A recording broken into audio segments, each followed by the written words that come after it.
हरि ओम नमो भगवते वासुदेवाय। श्री ओम नमो भगवते वासुदेवाय।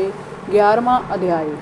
मैं जिसके स्वरूप का साक्षात्कार करके जितेंद्रिय जोगी अपने प्राणों को वश में करने में समर्थ होते हैं और जिसकी भक्ति से हृदय सदैव प्रफुल्लित रहता है, जय श्री कृष्ण वे श्री साक्षात पारब्रह्म है।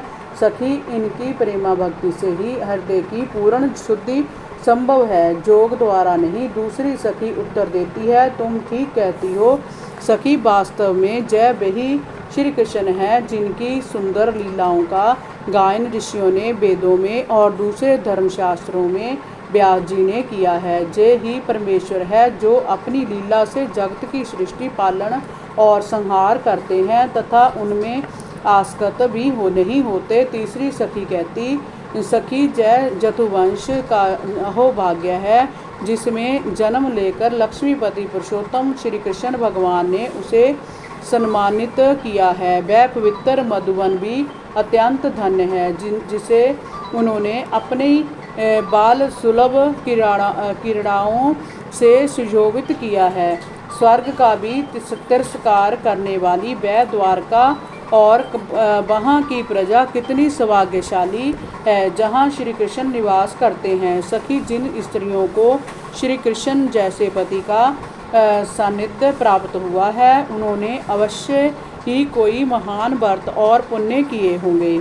जिनके स्वामी साक्षात कमल नयन भगवान श्री कृष्ण हैं, वह एक पल के लिए भी इन्हें छोड़कर कहीं नहीं जाती होंगी। हस्तिनापुर की स्त्रियां इस प्रकार बातचीत कर रही थी कि भगवान श्री कृष्ण मंद मंद मुस्कुराते हुए और प्रेम पूर्ण चितवन से उनका अभिनंदन करते हुए वहां से विदा हो गए। 11वां अध्याय। द्वारका में श्री कृष्ण का राज्योचित स्वागत। सूत जी ने कहा, हे ऋषिवर, भगवान श्री कृष्ण अपने समृद्ध अनंत देश पहुंचकर नगर के बाहर रुके और उन्होंने अपने 5 जने शंख का तुमल जय घोष किया। उसे सुनकर द्वारका के लोग तरह तरह के उपहार लेकर दौड़ पड़े और नगर के बाहर श्री कृष्ण के रथ को देखकर प्रेम से वशीभूत हो अश्रु बहाने लगे। श्री कृष्ण की मधुर मुस्कान ने उनके सारे विरह को हर लिया। उनके चेहरे प्रसन्नता से खिल उठे। नाना प्रकार की भेंटों से प्रजा ने उनका स्वागत किया। नगर प्रमुख ने आगे बढ़कर श्री कृष्ण से कहा, स्वामी, हम आपके चरण कमलों की सदा वंदना करते हैं, जिनकी वंदना स्वयं ब्रह्मा, शिव और देवराज इंद्र तथा असंख्य ऋषि मुनि करते हैं। उन चरणों की शरण में आने पर हमें अपनी सुरक्षा का भय कभी नहीं सताता। आप ही हमारे पिता हैं, माता हैं, स्वामी हैं, बंधु हैं, हमारे आराध्य हैं। आपके बिना हम सभी अनाथ हो गए हैं थे।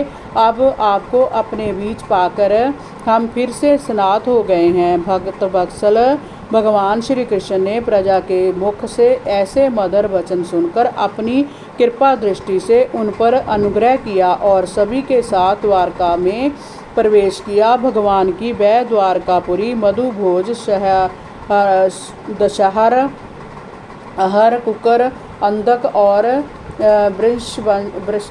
वृषणवंशी जादवों के से जिनके पराक्रम की तुलना और किसी से नहीं की जा सकती थी, पूरी तरह सुरक्षित थी। प्रकृति के अद्भुत सौंदर्य से मंडल व नगरी अति सुंदर उद्यानों, पुष्प वाटिकाओं, ऊंचे ऊंचे भव्य भवनों और क्रीड़ा वनों से आच्छादित थी। बीच बीच में कमल पुष्पों से भरे जलाशय नगर की शोभा को बढ़ाते थे। नगर में श्री कृष्ण के स्वागत के लिए जगह जगह तोरण द्वार बनाए गए थे और तरह तरह की रंग बिरंगी ध्वजाएं फहराई गई थी। स्थान स्थान पर स्त्रियां मंगलगान कर रही थी और प्रजा उन पर फूलों की वर्षा कर रही थी। राजमहल के द्वार पर मंगल आरती के साथ वसुदेव, अक्रूर, उग्रसेन, बलराम, प्रद्युम्न, सांब आदि ने श्री कृष्ण का स्वागत किया और बुजुर्गों ने उन्हें हृदय से लगाया तथा छोटों ने उनके चरण स्पर्श करके अपने को धन्य माना। हरि ओम नमो भगवते वासुदेवाय। श्री ओम नमो भगवते वासुदेवाय।